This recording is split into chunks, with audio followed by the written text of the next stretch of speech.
ቆይ ልጅ ግን እስከመቼ ነው አብራኝ የምትሆነው? ቆይ በዚህ ሁኔታ ውስጥ እስከሞት ድረስ ነው። እኔ መውለድ ሳልችል ልጅ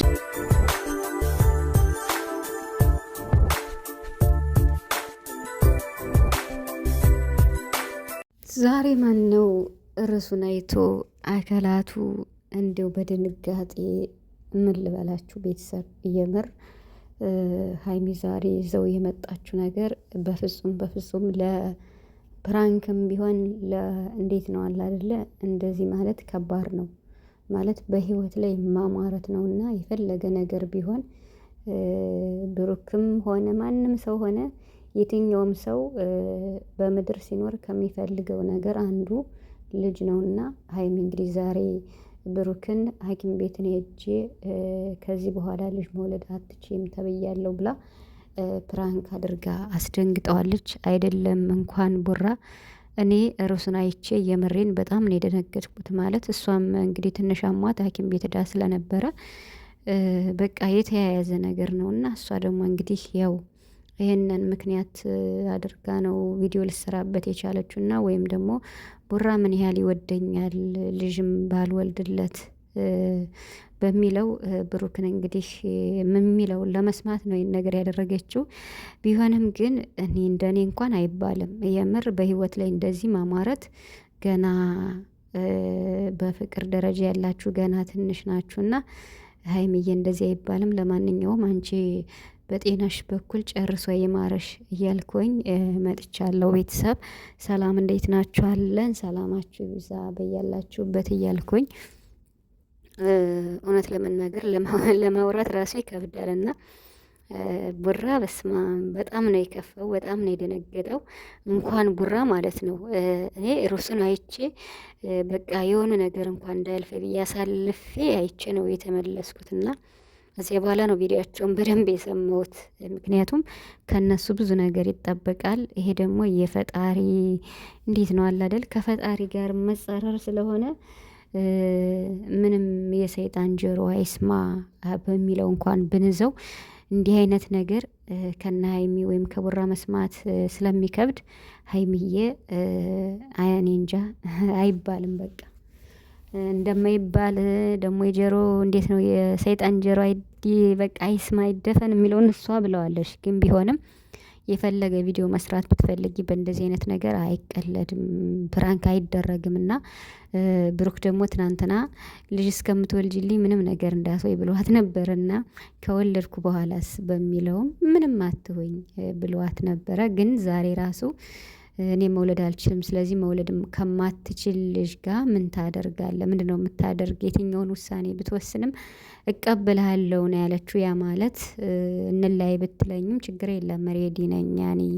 አላስገድድም በሚለው ሁሉ ነበረ የፈተነችው። ቡራ ግን ምንም ይሁን ምን ሌላ ሆስፒታልን በመሄድ ቼክ እናደርጋለን፣ ብቻ አንቺ ደህና ሁኝ፣ ግን ደግሞ አልለይሽም፣ መቼም ቢሆን አልለይሽም፣ ልጅ ያለበት ቦታ ፈልገን አመተን እናሳድጋለን ሲል አንጀቴን ነው የበለው። የምር በስመአብ የምር እኔ በቃ ምን ልበላችሁ ቤተሰብ። ስለዚህ ብሩክ በጣም ነው ያሳዝነኝ ቤተሰብ። ምክንያቱም እጅግ በጣም ነበር የደነገጠው፣ አልቅሷል ሁላና በጉጉት የሚጠብቀው ነገር ከሀይሚ ጋር ተጋብቶ ልጅ ወልዶ ተደስቶ ዘሩን ተክቶ መኖር ነው የሚመኝና ማንም ሰው የሚመኘው ነው። በዚህ ምድር ሲኖር ከሚፈልጋቸው አንዱ ነገር ቢኖር የሰው ልጅ ወደ ትዳር ከገባ በኋላ ልጅ ነውና ያን ነገር ደግሞ ቡራ በጉጉት ነው የሚጠብቀው። እና ሀይሚ በዚህ መታ እንግዲህ ምን ያህል እንደሚወዳትና ምንም ቢሆን እንደማይለያት ሁሌም እያረጋገጠች ትገኛለች። እና እንግዲህ እሷም ፈጣሪ ምን ያህል ቢወደኝ ነው ብሩክን የመሰለ ሰው የሰጠኝ፣ እንደዚህ እንኳን ብዬው አልለይሽም ነው ያለኝ፣ ምን ያህል እንደሚወደኝ ያየውበት ቪዲዮ ነው፣ አመሰግናለሁ ብላ እሱንም አመስግነዋለች። ቡራ ይለያል የምር እኔ እንጃ። እኔ ለብሩክ ቃል የለኝም በእውነት ነው የምላችሁ። እና ምንም ብትሉ በቃ እንዴት ነው አለ አይደለ በአቋሙ የሚጸና ሰው ታማኝ።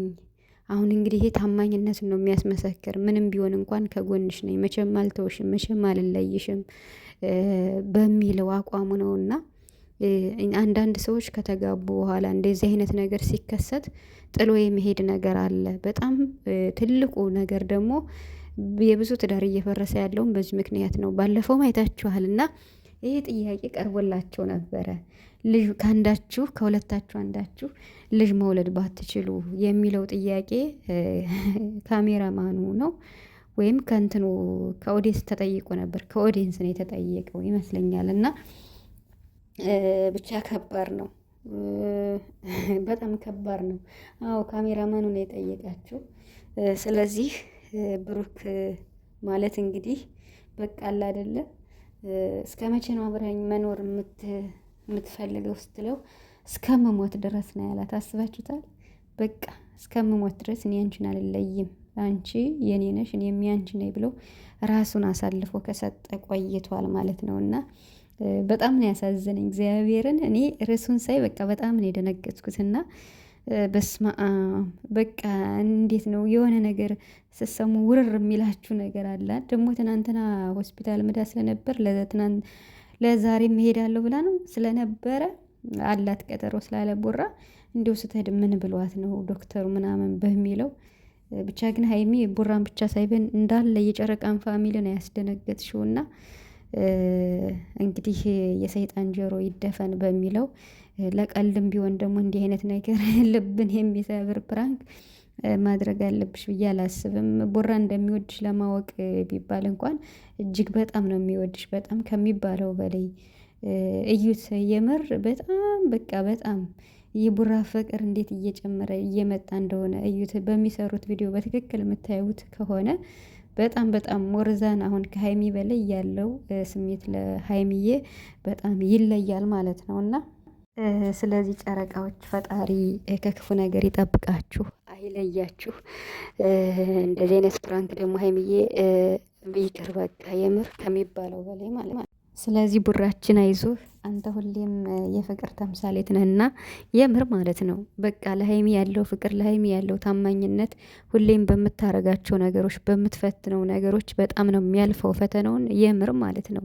በተለይ እሷን በተመለከተ ፕራንክ ስታደርገው፣ ለምሳሌ ባለፈው አሁን ከባድ ፕራንክ ነው ያደረገችው እና እኔ ካንተ ልጅ መውለድ እፈልጋለሁ ራሴን አሳልፌ ምናምን ስትለው የእሱም ምላሽ ግን አይታችሁታለኝ እና እኔ በቃ በእንደዚህ አይነት ነገር እኔ አንቺን ለዚህ ብቻ አይደለም የምፈልግሽ በሚል በቃ በአጠቃላይ ፍቅር ማለት ስሜት እንዳልሆነ በሚገልጽ ሁኔታ